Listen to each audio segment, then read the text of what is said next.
So, hey, Newstaco, I was reading an article in the New York Times, and this is dated Sunday, May 29th, a front page story, and it caught my attention because of the work that I've done in voter registration.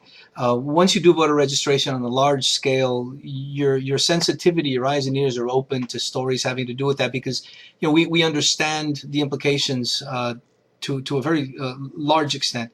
And I was reading that there's been this concerted effort that's almost paralleled what's been going on in immigration, but this has to do with voter participation, voter ID, to be more specific. There has been so far, according to the New York Times, 13 states in the past 2 months have approved voter ID.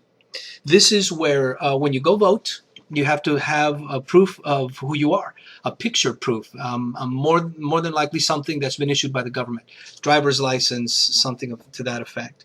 13 states have enacted these voter ID laws.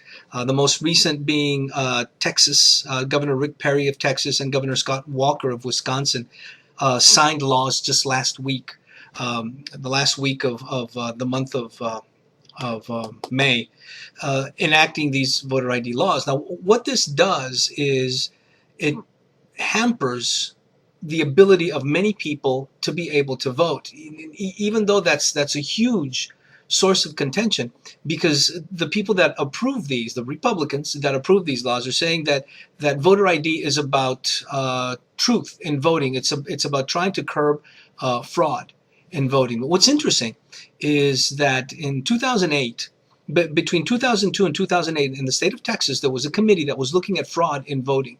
And they found in those 6 years, in that 6 year span, one case of someone voting with an identity that wasn't theirs. And there were a whole bunch of other cases of stuff going on with ballots and things of that nature. But specifically the fraud that Republicans say that they're trying to combat by passing voter ID laws in the state of Texas, in the huge state of Texas, with all of those people voting, with all of those precincts, in 6 years, one case.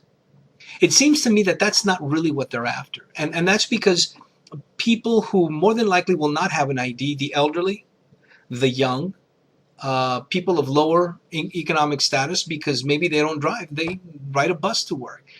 Older people don't carry around their IDs, or maybe they don't have them. Young people are less likely to have them as well. Those are voting segments, Latinos included in those, that will more than likely vote Democratic. Other things that they're doing also is that they are reducing, they meaning Republican led or Republican heavy legislatures, state legislatures in these 13 states so far. They've reduced the amount of time of early voting. Here in Texas, it's a couple of weeks. In other states, they're reducing that number. So the availability of time to go vote is being greatly reduced. Like I said, 13 states, Governor Scott Walker, Wisconsin, and Florida, Governor Rick Scott signed a bill this month restricting third-party voter registration practices. That's something that I was deeply involved in with the Southwest Voter Registration Education Project. We were registering voters in 3 states, and those third-party voter registration efforts are very effective. And it's not just Southwest Voter. Almost every nonprofit these days that does serious community work has an arm, has at least a project, has a push for voter registration. So third-party voter registration reaches out to the community where those people that are disenfranchised live. And that's a way to get those people to participate in the American process, the American governmental political process. So those largely lower income minority voters are not being reached now in states like Florida, where the governor is trying to restrict that type of outreach.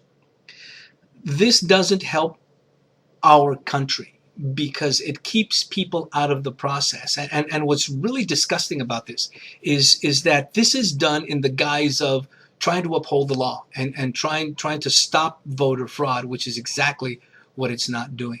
You know what? If they want to stop voter fraud, then they need to outlaw electronic voting machines that don't have a paper ballot or a paper print of what the vote was.